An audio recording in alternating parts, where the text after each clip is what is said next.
Live from Fargo and serving you on TV, online, and on the go. This is Valley News Live at 4. Here's a look at today's top 4 at 4. Legendary rock guitarist Eddie Van Halen has passed away. His son posted to Twitter saying, "I can't believe I'm having to write this, but my father lost his battle with cancer this morning." Van Halen was known for heading the rock group with the same name through 5 decades, as he last performed in public in 2015. And a Moorhead man is facing criminal charges after documents say he inappropriately touched a young girl multiple times. 43-year-old Roberto Garza is charged with 1 count of second-degree criminal sex conduct. The 12-year-old girl told investigators that Garza began assaulting her after he got out of prison while staying at her grandma's house in Moorhead. Garza is now facing up to 25 years in prison. And authorities are assessing the damage after a fire at the Mendak Farmers Cooperative Beet Plant in Wahpeton. Officials say it started around 5:30 this morning when the boiler vacuum caught on fire. 2 employees were working in the area where the fire broke out, but they're going to be okay. No one else was injured and the plant is back up and running.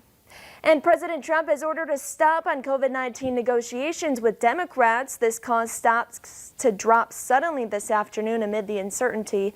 The series of tweets comes just after the chair of the Federal Reserve urged Congress to come through with more aid. That's a quick look at today's top 4 at 4. Now let's check in with Nathan Hopper for our first look at our weather. Hey, Nathan. Hey, Callie, happy Tuesday. It's a windy one out there across our neck of the woods. Not quite as windy as it was yesterday, but still tough there out on the golf course. But a great day to fly a kite with those winds sustained around 15 to 20 miles per hour for most of us. Windiest right now up in the Devil's Lake Basin, where we do have those winds gusting 28 miles per hour in Devil's Lake, 31 miles per hour in Jamestown. And it is straight out of the west for our North Dakota neighborhoods, seeing a bit of a northerly component on those winds there in the Thief River Falls area toward Fergus Falls as well. But because of the dry conditions and the wind, a red flag warning continues for our South Dakota neighborhoods. That's until 8 p.m. This did extend up in towards Susman County, but they have canceled that red flag warning there. But still not ideal conditions for a fire really anywhere across the area with those winds today. Temperatures warmest off toward the south, 84 in Aberdeen, 81 in Sisseton. But then 20 degrees cooler for our friends there in Badette and Roseau, seeing those low 60s at this hour. Much as we expected, those clouds did keep those temperatures a bit cooler for our friends in northern Minnesota. Seeing some clouds lingering really across most of the northern valley. Could be seeing a few drips or dribbles of rainfall under these. But Callie, we've got some colder weather on the way after a somewhat mild day today in the southern valley. We'll talk about that full forecast coming up. Thanks so much, Nathan. And police in Bemidji, Minnesota need your help finding a missing teen. 14-year-old Marleah Hedberg was last seen at her home last Friday. Police believe she left the area on her own and think she may be in the Cass Lake area. You're urged to contact Bemidji police with any information. And a second round of COVID exposure reports in a Detroit Lake school. The school superintendent says in a Facebook post, state health officials confirmed several cases of the coronavirus in adults of the Roosevelt Elementary School community. Exposure dates were last week from September 28th to October 2nd. This means no school today at Roosevelt, and full distance learning for students and staff starts tomorrow. Close contacts of the confirmed cases have been notified and are under quarantine. So far, there are no confirmed cases among Roosevelt students. And a garage is destroyed and a home is seriously damaged after a fire in Polk County.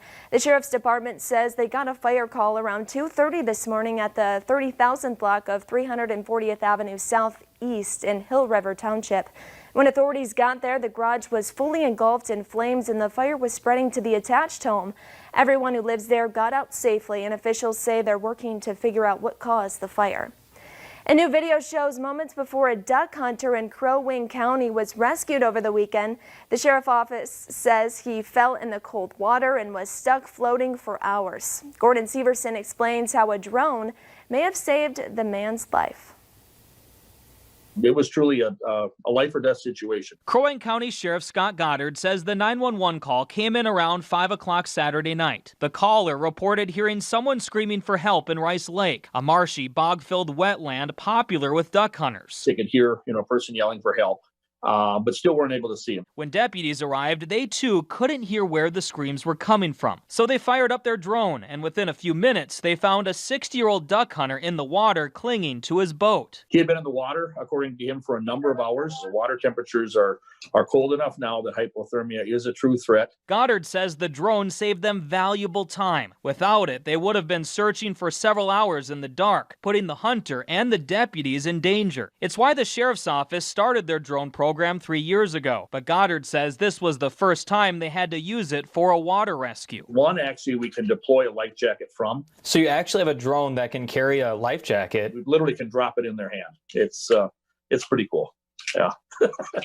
Sheriff Goddard says that specific, more heavy-duty drone was actually on its way to the scene Saturday night, but they didn't end up needing it. He says it's nice to see the technology works, because in that area, with all the tourism, fishing, and hunting, he says it's very likely they'll have to use it again. This is a perfect scenario where they are critical. In very quick fashion, we're able to narrow down to finding the boat, finding the person, and then knowing exactly where we had to respond to. And a new program is helping low-income families stay warm this winter. The North Dakota Department of Health and Human Services says the temporary pandemic low-income energy assistance program will help families with utility bills. It's a one-time payment of $460, and to qualify, a household must have participated in the state's heating assistance program last winter.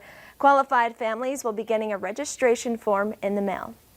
And Grand Forks police are warning the public that a high-risk sex offender has moved. 90-year-old Roger Whaley now lives at 1702 22nd Avenue South. That's 2 blocks away from the Grand Cities Mall.